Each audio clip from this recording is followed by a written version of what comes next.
These are in listen-only mode. Welcome all of you to Friday morning conference. We're back into full fall swing now.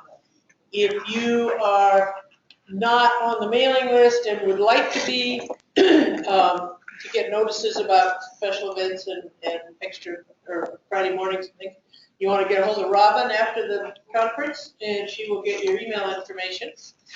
For continuing education, these little white slips are in the back. There's a little website here, and you go on there and you answer a bunch of questions, and they give you your credit. It's very simple. It's not quite that simple. It's my pleasure today to introduce Dr. Claude Tonnerre, who is going to talk about the dark side of hepatitis C treatment. This topic is of great interest to me because about 5 years ago, I gave a presentation here at Friday morning conference on how we manage hepatitis C in the prison system. And back then we had this ineffective, expensive treatment, and we had to balance costs and who we treated. And now we have a very effective treatment and very expensive. So they're different issues. Dr. Tonnerre has done more things in his short life than I can begin to tell you about. But he went to medical school at the University of Geneva, Switzerland, did his residency, did 2 residencies, one at St. Vincent's in Worcester, Massachusetts, and the second in Switzerland. Board certified in internal medicine, infectious diseases, and the Swiss Medical Association, which I imagine is the only person in Montana with that credential. He serves here as a hospitalist in both infectious diseases and internal medicine, and has an outpatient practice through the Providence system. He's a clinical associate professor at the University of Washington, where he works with the 3rd-year medical clerkships, and he's a preceptor in pharmacy at the University of Montana. And he is a chair or member of more committees than any one person should be allowed to do. I don't know when he practices medicine. And then he gives lectures at conferences like this all over the state to medical students and interns. And I know you're going to love him.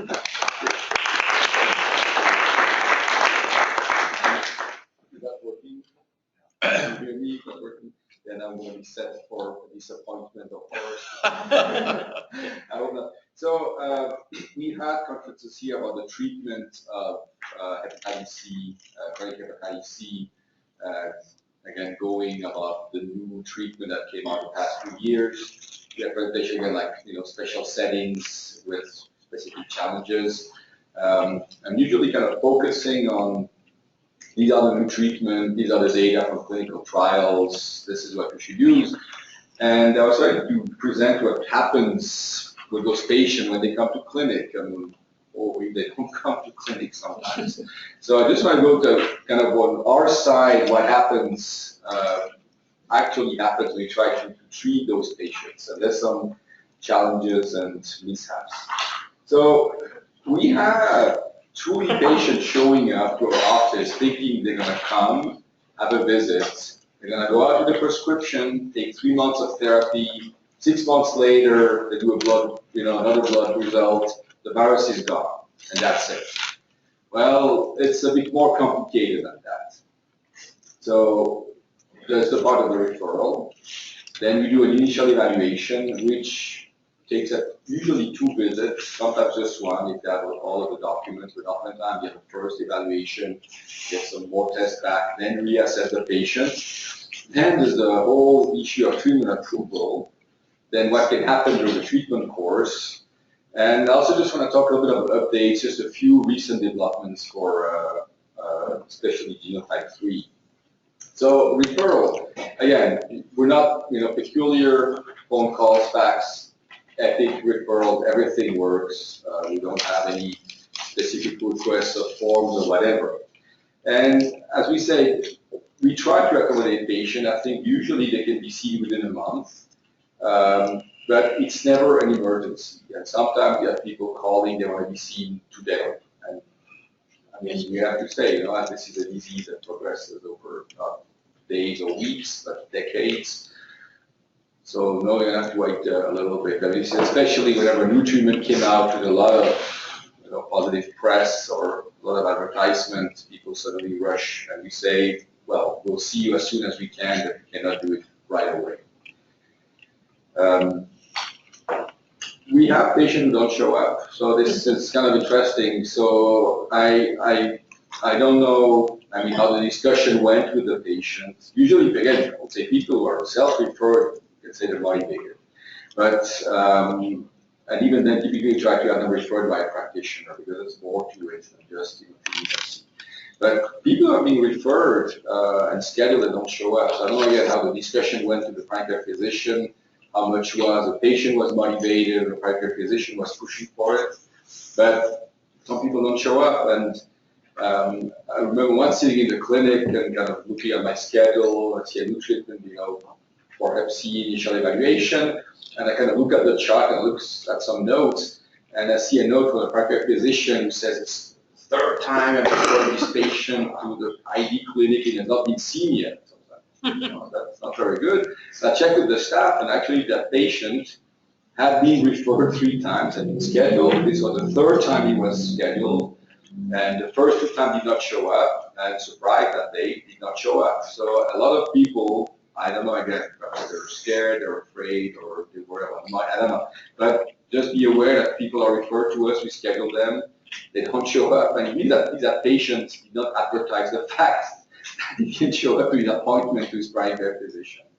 So give us the benefit of the doubt. In case of doubt, always call us and say, hey, what's going on? And we decided that if we schedule somebody 3 times, then we're not going to accept another referral unless there's really like a specific reason and the patient calls and really, is motivated. Otherwise, we're not going to just reschedule them automatically. So the initial evaluation, there's a lot of education that needs to take place for the patient. Some know, it's like I think a lot of diseases, you have patients who read everything, who know everything about the natural history of the disease, who know everything about treatment options. And then as treatment, we really have no idea of what this disease really is. So you have to have a discussion about, what's the natural history of the disease, how long it takes to cause liver damage, what's the end, end result if it's untreated, and the risk of cirrhosis and cancer. We talk about modes of transmission, and including the risk of sexual transmission, which is very low, but is not non-existent. So I have to talk about this, especially people who are sexually active. And we talk about, what else can I do to protect my liver? And, can I take some medication to cleanse the liver and whatnot? And usually the answer is no. It's the usual general health recommendation, and avoid to eat too much fatty food, monitor your weight, avoid taking too much over-the-counter NSAID or Tylenol, things like this. And the biggest one is alcohol. Now, when we used to treat patients, especially the genotype 1, for instance, for 48 weeks with pegylated interferon and ribavirin, at least where I did this, and I think it was kind of general, we asked people not to drink. And there were 2 reasons. They had to be sober for 6 months. One was, if you want kind of a test of motivation. And the idea was, this is going to be living hell for a year of your life. If you're really motivated, if you really want to do this, you should be able to stop drinking alcohol. But there was also a more practical reason. The success rate with the old regimen was what? 50, 60% at best. And if you kept drinking, you would decrease that by 10%. So you start with, something that's not so great, and you make it even worse. So that was kind of a, not negotiable. Now with the newer treatment, it's a bit trickier. I'm not sure there's much data that, I guess like everything, heavy alcohol consumption is unhealthy and should be stopped. But even drinking a little bit may be a problem. It's like, somebody says, have a glass of wine on the weekend. That's really a health problem. So the way we approach it, I would say the official party line is still you should not drink. You should stop drinking if you have pancreatitis. Now, from a practical standpoint, if you have a glass of wine, like I said, for Christmas, I don't think we're going to say anything. But the practical issue is that it can be used by insurance to deny treatment. And I'll show you an example later on. But so this is a bit trickier. So I think there's less data, as far as I know, that people who drink have a worse outcome. Again, people who drink heavily, it's not a good idea anyway. And again, we would always recommend the official, like I said, message would be, if you have chronic hepatitis C, you should stop drinking alcohol, period. Physical exam for evidence, mostly of cirrhosis, lab review. And then there's a question, does the patient really have chronic hepatitis C? So we get those people referred, and sometimes all they have is a positive hepatitis C antibody. Well, that does not make a diagnosis of chronic hepatitis C. In a certain, age, I mean, it's high likelihood, there's a high likelihood, but it doesn't make a diagnosis. So you need to get a viral load. But even if you get a viral load, it doesn't mean that you have chronic hepatitis C. So another practical approach is, I think there's some recommendation, like an age cutoff, if you're like in the generation at highest risk, if you have a positive viral load, and unless you say, you know what, I always had a healthy life and I injected drug once 3 months ago, and I'll never do it again. I mean, typically someone in his 50s or 60s will refer with one viral load, we assume they have chronic hepatitis C. But technically speaking, everybody should have 2 viral loads 6 months apart to redocument chronic hepatitis C. Again, at least I don't do this if people are, again, the typical 50 or over. And in young people, especially if they were symptomatic, I mean, I just saw a gentleman last week in the clinic who had some nausea, vomiting, some GI symptoms, and was found to have a positive antibody. And then they did a viral load, which was like in the 50 millions, which is super high. I mean, this is really unusual. So that gentleman, I'm going to say, and he's like in his 20s, I say, you know what, let's wait. I mean, you may have acute hepatitis C, and in that kind of patient population, it's worth watching and waiting and repeating viral loads. Again, numbers vary roughly, we'll see anywhere from 2/3 to 3/4 of people who have hepatitis C go on to develop chronic hepatitis C. So that still leaves 25 to 30% of people who have an antibody, for instance, who don't have hepatitis C. There's also some false positive. But in a patient population like this, I mean, there's a chance it's going to be, it may clear the virus. And interestingly, it seems that people who are symptomatic with acute hep C, which is really rare, actually have a better chance to clear the virus. So again, that gentleman, I'm going to reassess in a few months and see what the viral load is doing. Then lab evaluation. So this has changed a little bit. I think this is kind of the minimal thing we would want to do. And most people have some of it or even most of it done. We discussed it. Do we want this to be done before they're referred, or do we just kind of take it from there? And we decided it's easier to just say, you know what, send them and we'll complete, because then sometimes some of the tests are not ordered as we want, so we have to repeat them anyway. So just say, you know what, but just as an example, this is kind of what we need to check. Basic chemistries. I see, I realized I forgot to add an INR here, sorry about that. So we need to check the INR. Viral load, we need to genotype, HIV status, that is A and B serology, and if non-immune, they should get immunizations. Unfortunately, we cannot offer, we don't have immunizations in our office, so we have to send them back to a private physician to do that. Fibrosis stage, so it used to be that almost everybody got a liver biopsy, and there were many reasons for this. Again, talking about the old treatments, if you wanted to know where you were in your disease trajectory. So essentially somebody came to you, you do the liver biopsy, it's an early stage, fibrosis, F1 score, for instance. You would say to those people, you know what, probably you're going to take 5 to 10 years to progress to the next stage of fibrosis. And at least in the early mid-2000s, there were starting to be some rumors that there's going to be better treatment. You'd say, you know, if I could start the referral and treat you now, or perhaps you can wait and come back in 5 years, and we may have something, that's going to be better tolerated, have better efficacy, and try to reassess you at that point. There's also the advantage if you examine the liver that you can see if there's any other disease. I mean, suspected hemochromatosis or autoimmune hepatitis or something else. But there's risks to it. I mean, I've had people bleed. I never had anybody die, but I mean, I've had people have significant hemorrhage from the biopsy, even if it's done under ultrasound guidance, as it was typically done. It seems that it's more uncomfortable than what we tell people. A lot of people coming back say, you said this wouldn't hurt. he died. It did. I said, no.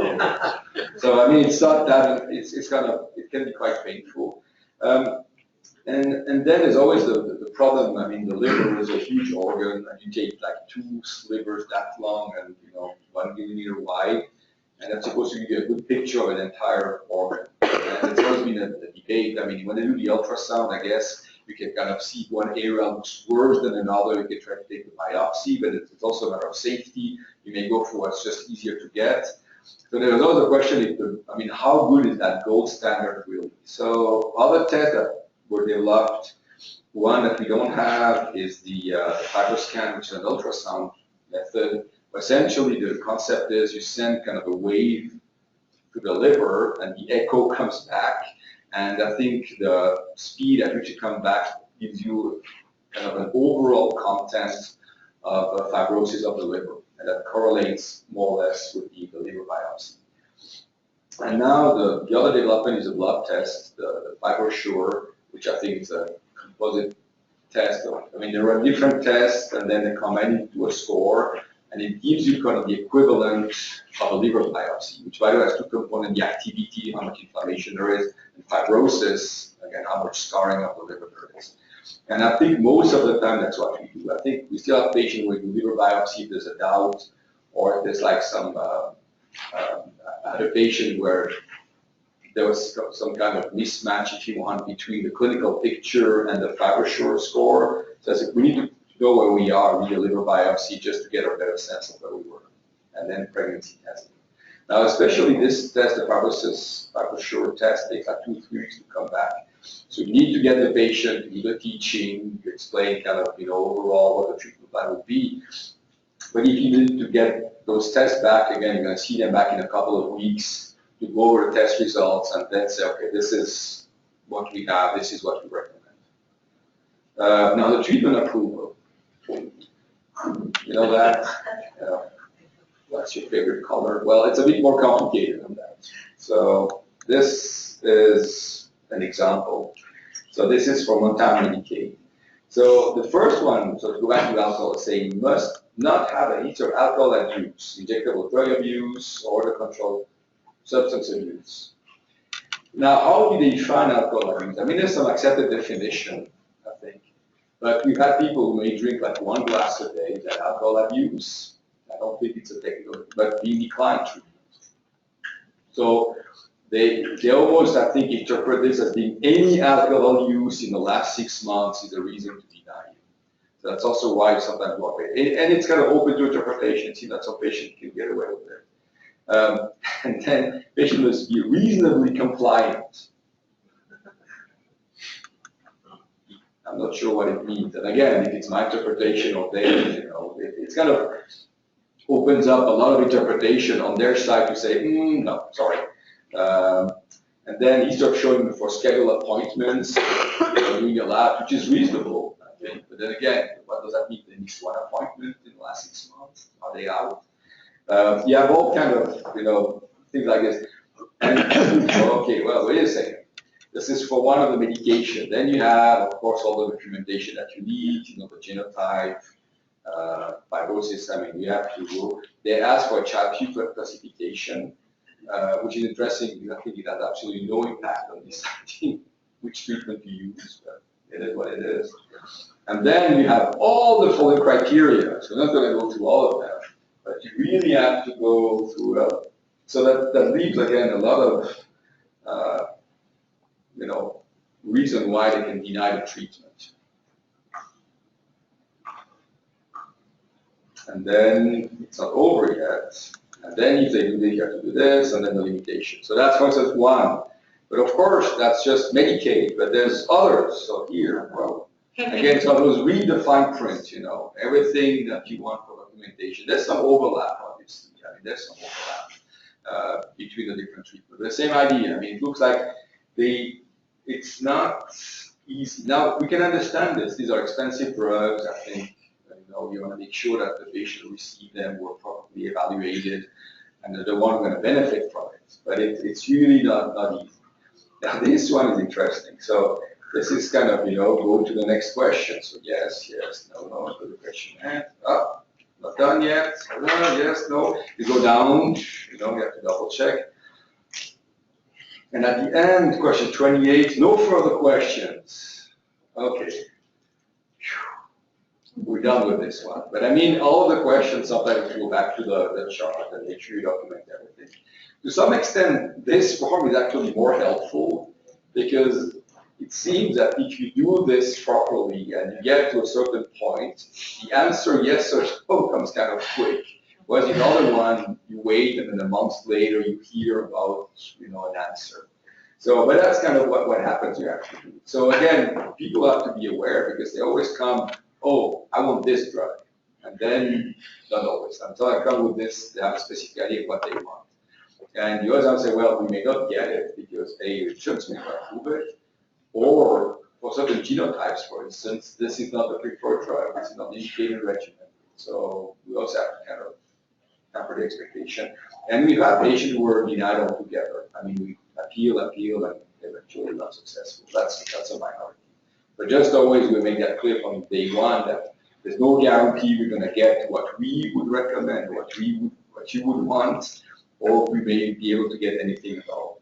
So monitoring some of the newer medication are really, really safe. And I think that a gentleman come and presented to us that he's also treating a patient population, which may be drug user or whatnot.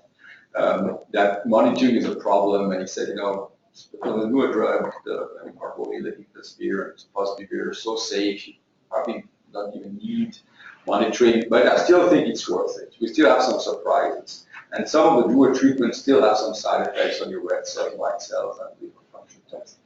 And then the repeat viral load at week 4, again, those medication essentially work no matter what, almost. I mean, it's 90+%. And in the old treatment, you have to do those viral loads at week 4 or 8, depending on the subtype. And if you didn't have at least too long reduction, or if you were not undetectable by then from the treatment failure, you stop right there. Here, in theory, you don't have to do that, but there's still a recommendation to do this viral load at week 4, because if the viral load is detectable at week 4, you have a problem. Either the non-responder, which is rare, or they may not take the medication as indicated. So you have to talk with them and say, listen, are you sure you're taking the medication as indicated? So yes, we still need to do some blood work. And we try to see them in the clinic, I think, at least once a month when they're on therapy. And on some people, more often. Yes? Have you ever extended the duration of therapy because of a 4-week positive ceremony? So the question was if we extended the duration of therapy because the viral was positive at 4 weeks. I have not. Correct me, George. I think we had one patient in that situation, and yes, we did for that reason. And in that case, I don't want to say something about it was not a compliance issue. I think it had some underlying immunosuppression related to malignancy. So we thought that may be a problem. And we extended it we added another 4 weeks at the end of therapy. If you had that patient version, yeah. So the answer is yes in some circumstances, which of course requires more justification to try to get them. So let's see a few patients, and again, a lot of patients still, I would say overall, we evaluate them, we get all the data, we go through the approval process, we get the drugs approved, they take them without any problem. But sometimes it's not quite that simple. So this is a lady who was treatment naive and multiple comorbidities. I mean, she had diabetes, COPD, heart failure, and really a lot of comorbidities and psychiatric. I'm not sure all her psychiatric disorder. I think she was bipolar at least. I mean, so this was somebody who was not a good candidate for the old treatment. Certainly somebody would have stayed away, and so far she stayed away from the regulated interferon and redoubling treatment. She had workup done years ago, and again, she was one of those who was told, you know what, wait, perhaps there's going to be better medication coming down the road. So she was seen over a year ago. We had to review some outside records. So again, it took a couple of months to get all of those, see exactly what was done. And then we needed to do additional blood work to complete the initial evaluation, as I indicated before. So this is August. So by September, a month later, she still did not have her blood work because she was a difficult stick. And she actually had a portacaf implanted because she needed blood work. And just because she was impossible to draw. So by then, she did not have the forecast placed, which was placed a few weeks later. So here we are, 3-4 months after the evaluation. Eventually, we get lab results back, and surprisingly, I would say she was an early, at least, because she had been probably infected 20 years ago or something like this. Fibrosis score at F1. So we said, oh, we have time. I mean, it's not something we need to rush to. But she was motivated. She wanted to be treated. And in that time period, it's a bit over a year ago, this was kind of the standard of therapy. So there was still interferon, ribavirin, and sofosbuvir was added to the regimen. This was before the lenacapavir and sofosbuvir, the Harvoni combination. And interestingly, we knew it was coming. So you know what? Wait 6 months. I want to start. So she started, and she was really struggling. I think after 3 to 6 weeks, she was feeling tired, low energy. She had some mood swings. And then at week 8, she came really sick, septic, to the hospital, neutropenic with a severe pneumonia. As I told her when I saw her later on, I saw her in the hospital, and they said, well, we tried to kill you and we failed. Thanks God. So interestingly, she had completed 8 weeks of the 12 weeks. So because she was so sick, we had to stop the treatment. And just out of curiosity, we did a viral load, which was undetectable. So we said, well, perhaps we have a chance. And indeed, we repeated the viral load 3 months later. Usually we wait 6 months, but he and her were really curious to see what happens. Because if she had relapsed, we would have tried to get her to Harvoni as soon as possible. But viral at 3 months was negative, and at 6 months was negative. So the 8 weeks of, hard time she had at least paid off, and she was cured. Now, again, gentlemen, really no past medical history. I think he takes medication for high blood pressure, that's all. And I think like so many people, he had Hep C diagnosed. I don't remember if it was like an employment blood work or like an insurance screen or something like this. I mean, there were no symptoms whatsoever, or just a routine check by his primary care physician. So he has chronic hepatitis. So again, he's seen in December of 2014. We get some data, and he needs more workup again to determine the staging of his disease. So he's seen in January, and at that time he didn't have his blood work drawn, but he already had a liver ultrasound. It's also something I forgot to mention. Talk about the lab work, by the way, but we do imaging studies, usually an ultrasound on all those patients to get a sense of. It's also indirect evidence of how much liver disease there is. And I think to go back to what I mentioned about liver biopsy, I think we had a patient whose ultrasound really looked like cirrhosis, and his FibroSure score, so the blood work, looked like he had early stage disease. So due to the discrepancy, we went for a liver biopsy to sort of think that. So he has a liver nodule. Otherwise, the liver looks healthy. So that was kind of surprising. I mean, typically we expect hepatocellular carcinoma to develop in the setting of cirrhosis. So to further define it, to get a better sense, because it's kind of an awkward spot to do a biopsy, we do an MRI, and again, it looks like there's a nodule. There's no, and again, the MRI is not perfect, but at least there's no obvious evidence of any liver disease, and you have that isolated nodule. So you do a biopsy, and he has a lymphoma. So this was totally unexpected. So he was referred to an oncologist who did, I mean, he's part of the workup to see if this, how extensive the disease was. And it looks like you can only find this localized manifestation of extranodal lymphoma. And there was no indication per se to treat this liver nodule, the lymphoma there. So going back to this, he's genotype 1, he has fibrosis F3 by non-invasive testing. Again, now we have good medication. This is not somebody you want to wait much longer before you consider treatment. So here we go. So for this medication, by the way, the viral load determines the duration of treatment. So less than 6 million, it should be 8 weeks, more, it's 12. But there's always a question, he has, again, what used to be considered with the old treatment, at least poor prognosis feature. I mean, he's pretty overweight. I mean, he's male, is in the group age where treatment rate was higher. So we said, and that's kind of an open debate, that we can request for 8 weeks, but also 12 weeks, kind of arguing that he may benefit, the success rate may be a bit higher. So in multiple insurance denies treatment, everything, the 8 week and the 12 weeks. Now, if you go over the denial letter, and then they say there was lack of documentation of fibrosis, which was wrong because we had done the private sure, perhaps we didn't submit it, perhaps we didn't get it, who knows. So we make an appeal, we submit the fibrosis, but it's denied again in May of 2015. And now it's because the viral load was too old.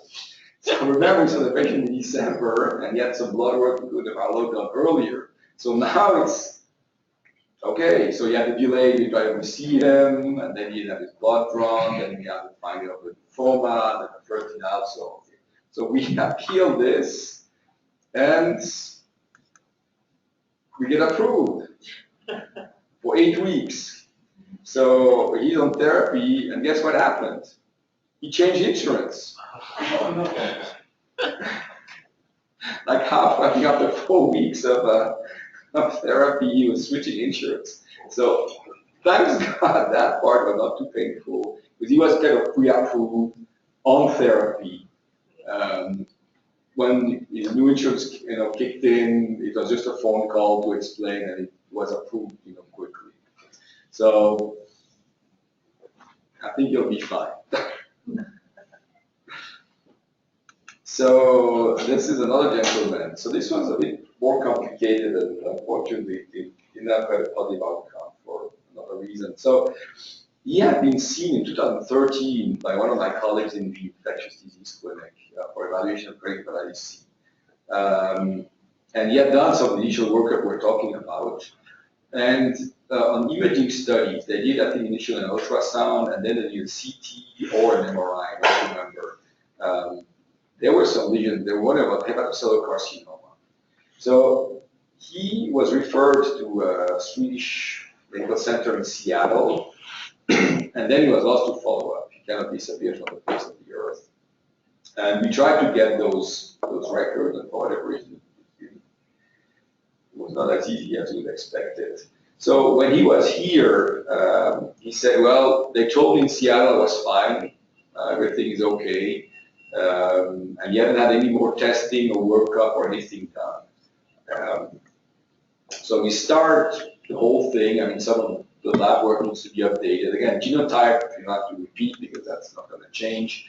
Like a more recent viral load, see liver test, and repeat ultrasound. So he has a partial thrombosed right hepatic vein, and the radiologist called me and said, I just don't see, I really looked, I don't see any masses, but every time you see this, you have to wonder if there's a cancer there.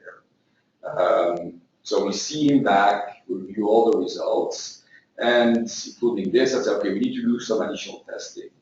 And there's always a debate, I think. I know like 10 years ago, the next test would have been like a 3-phase or what they call something like 4-phase.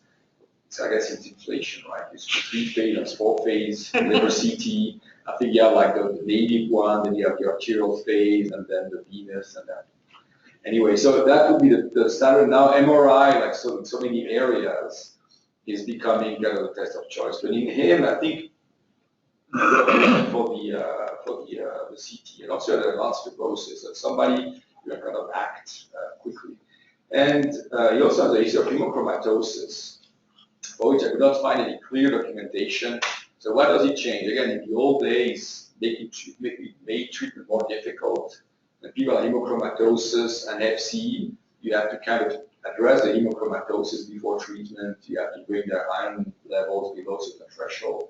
I don't remember the exact number, but you have to treat that before and then address it. But even in this case, it's something you want to address as a general, again, talking about liver health, that's something you want to see addressed. And the other is primary care physician, which I hadn't seen, but treating for this, so kind of referring back to his primary care physician. So the liver CT was negative, but interestingly, the primary care physician ordered an MRI of the liver to look at liver iron stores. which were not that high, but unfortunately, the MRI showed specific findings. What was interesting, there was never like a huge, I don't say, a discrete mass. There was some abnormality in the liver texture, and but the MRI was radically more suspicious for cancer. So we got the images sent back to the physician that saw the patient 2 years before at Swedish. And they have kind of a working group, I think, of GI doctor, ID physician, surgeon, like I guess liver disease group. And I got a call back from one of the physicians saying, we reviewed it with our radiologist.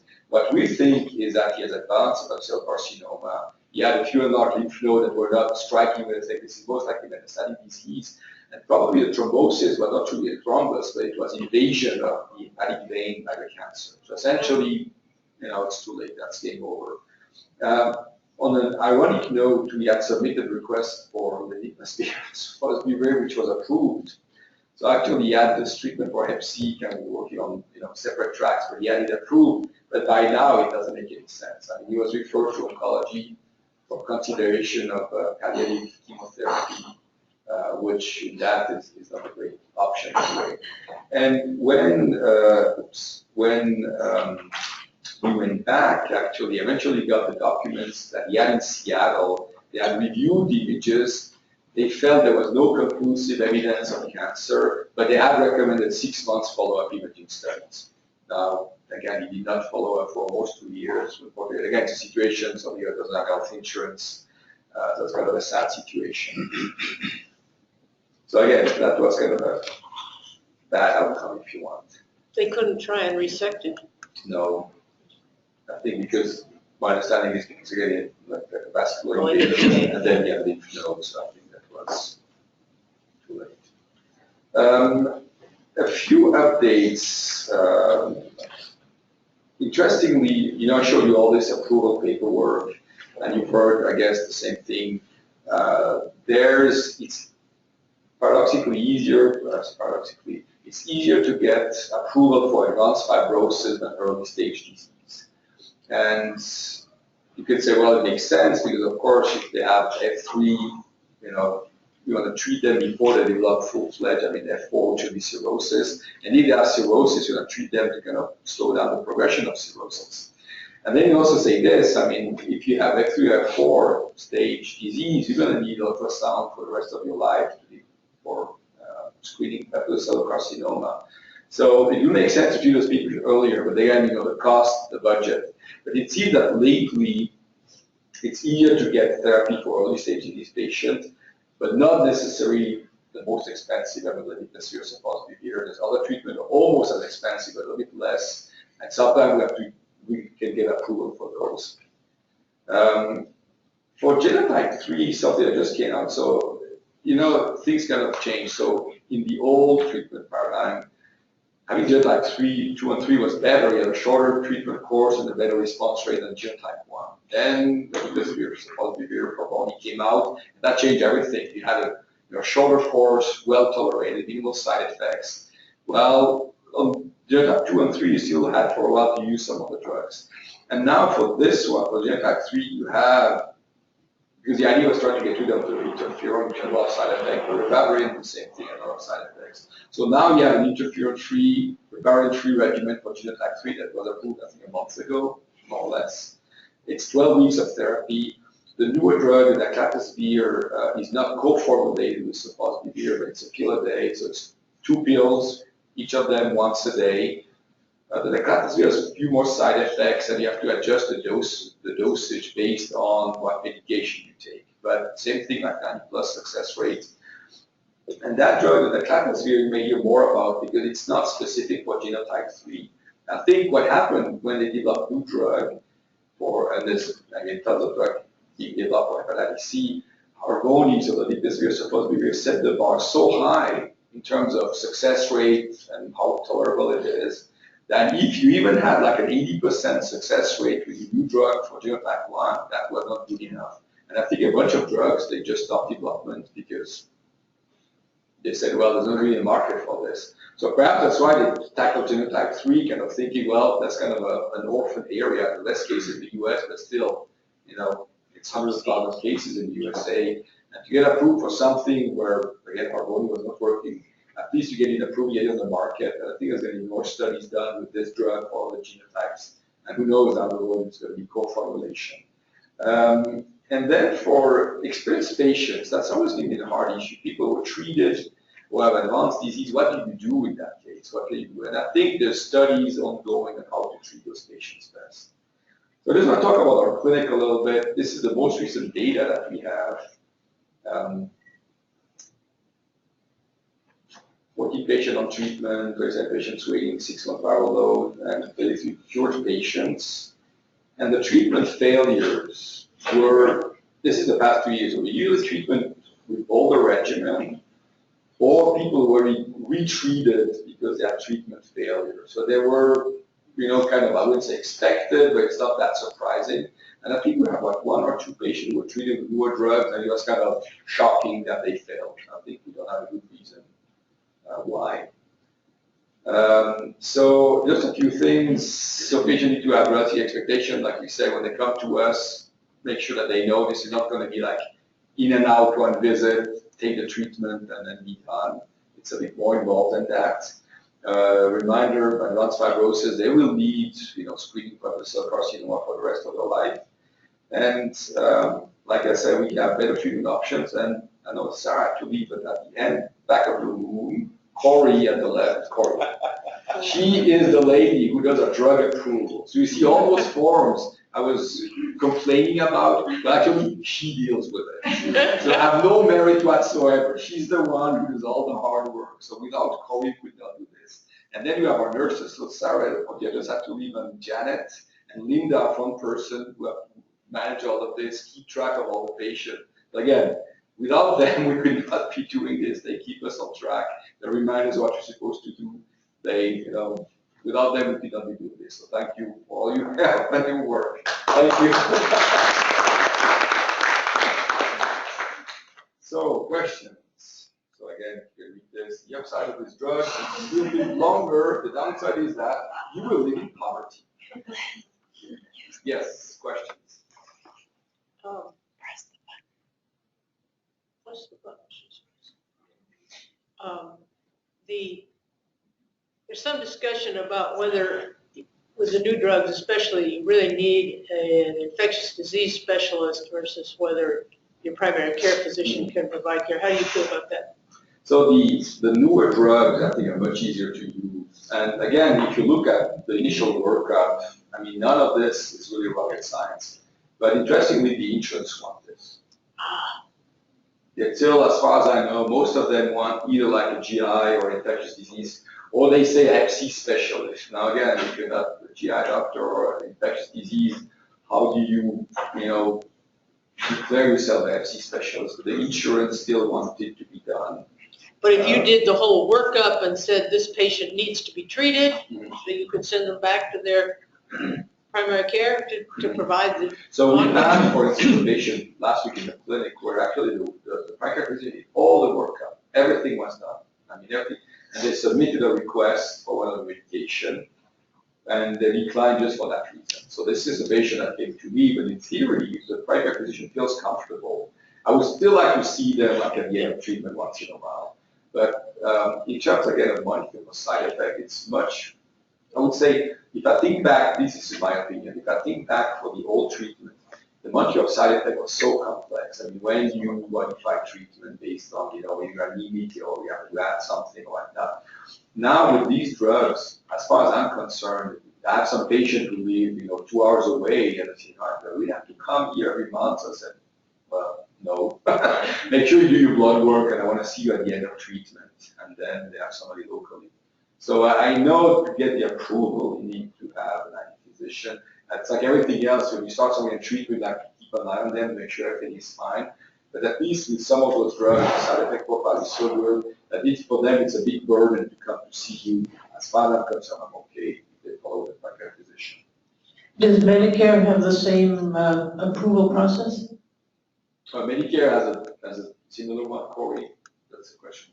The approval process for the drug, it's the same idea. You have those lists of criteria. That's correct, but with Medicare, lately they've been really good about covering patients F1 and F2 staging rather than waiting until they get worse. It's gotten better with the new drugs that come out. So it's actually easier to get hepatitis C medication covered if someone has Medicare drug coverage than if someone was commercially insured.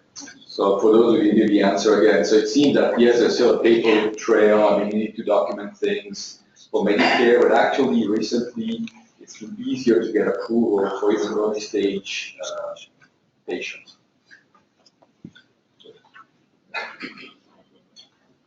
I just wanted to make a comment too that those of us at Partnership Health Center in our hepatitis C clinic do telemedicine consults with University of Utah.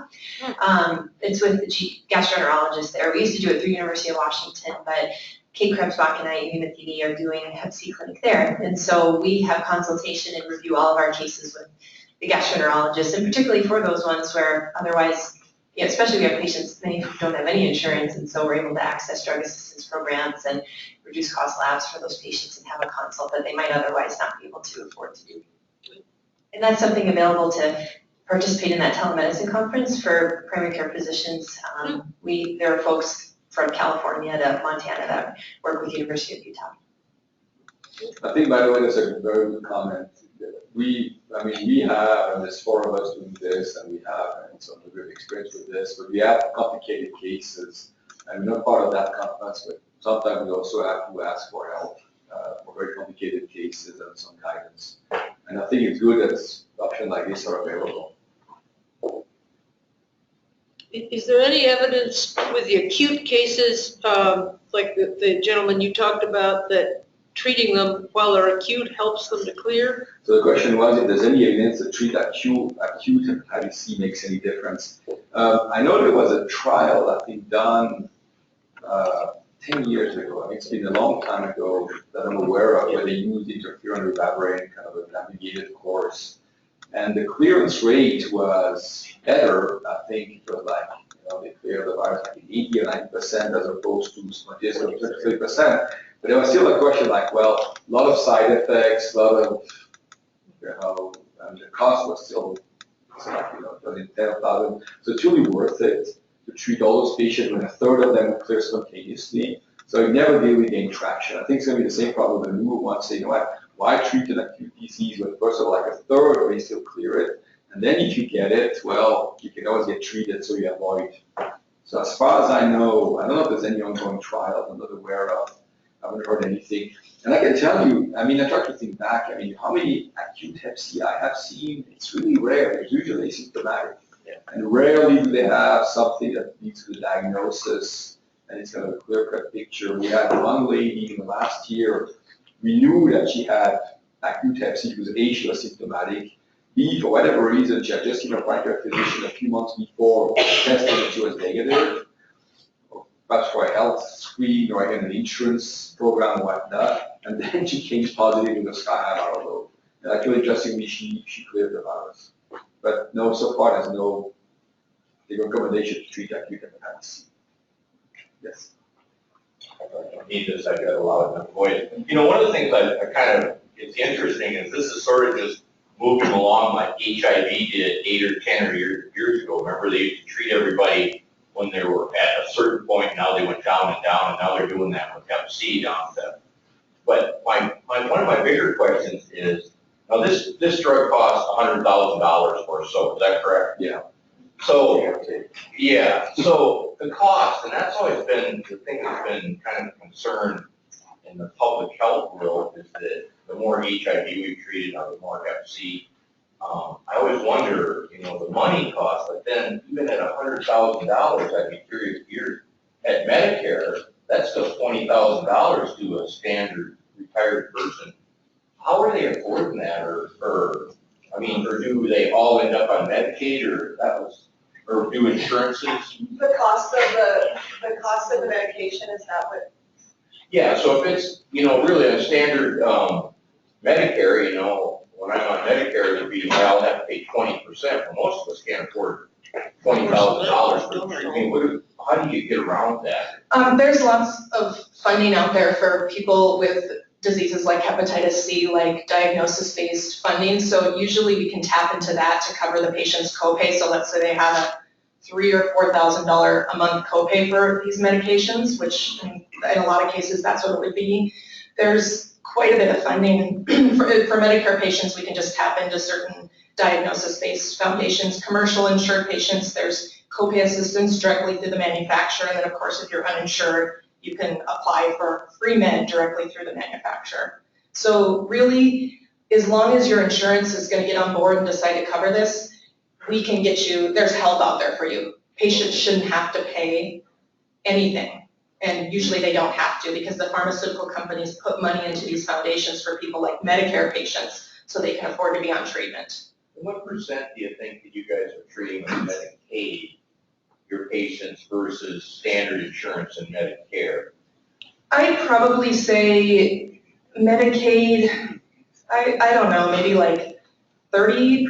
It seems like it's more Medicare than anything else because of the age of the patients that I think the clinic sees, the baby boomer age, a lot of them are on Medicare. Thanks.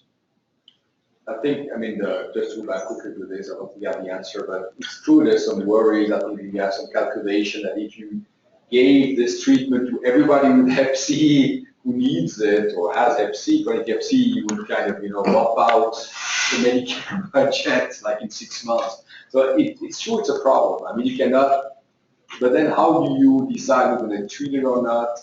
And then I think the difference, you mentioned HIV, the advantage is this is kind of hopefully for 90+%, it's a one and done type of thing. Whereas Hep C, it's still an ongoing, Well, that was the word that kept spur with HIV, or, Spock, the guy from Seattle, said they were really concerned because they started, they used to treat people as, X, as we all know, and then now they try to treat everybody to prevent the disease, which is a logical thing. But the big concern was, are we going to break the bank?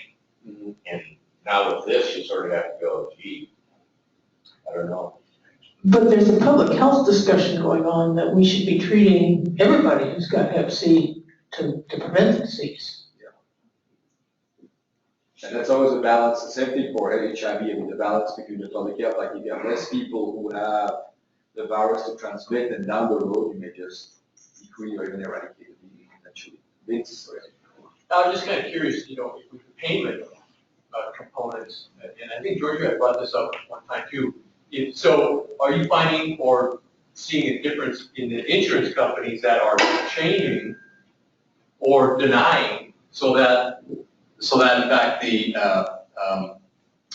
drug company ends up paying? So that the insurance companies deny, and kick it back to the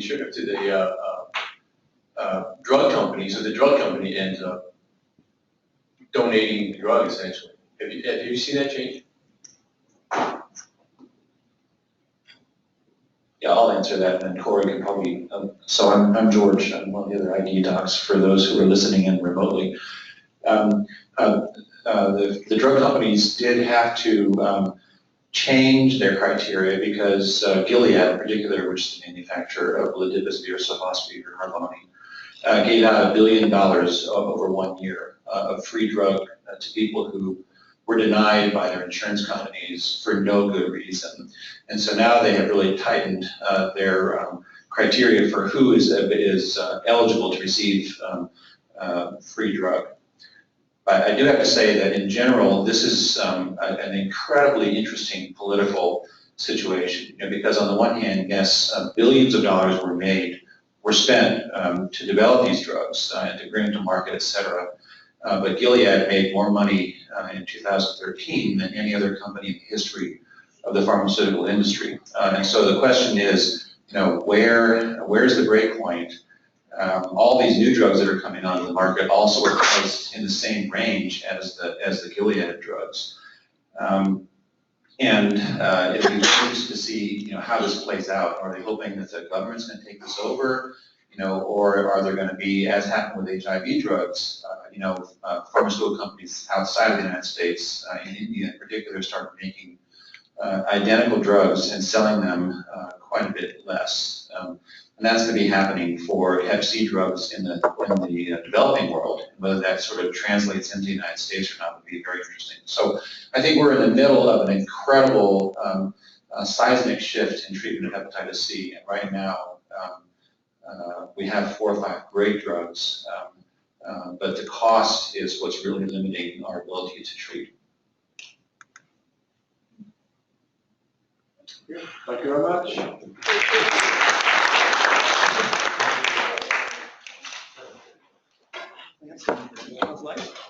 Alright, Claude, what does so being now, sure test really test? Let's go. What's that thing with the platelets and the? They do like, some say exactly.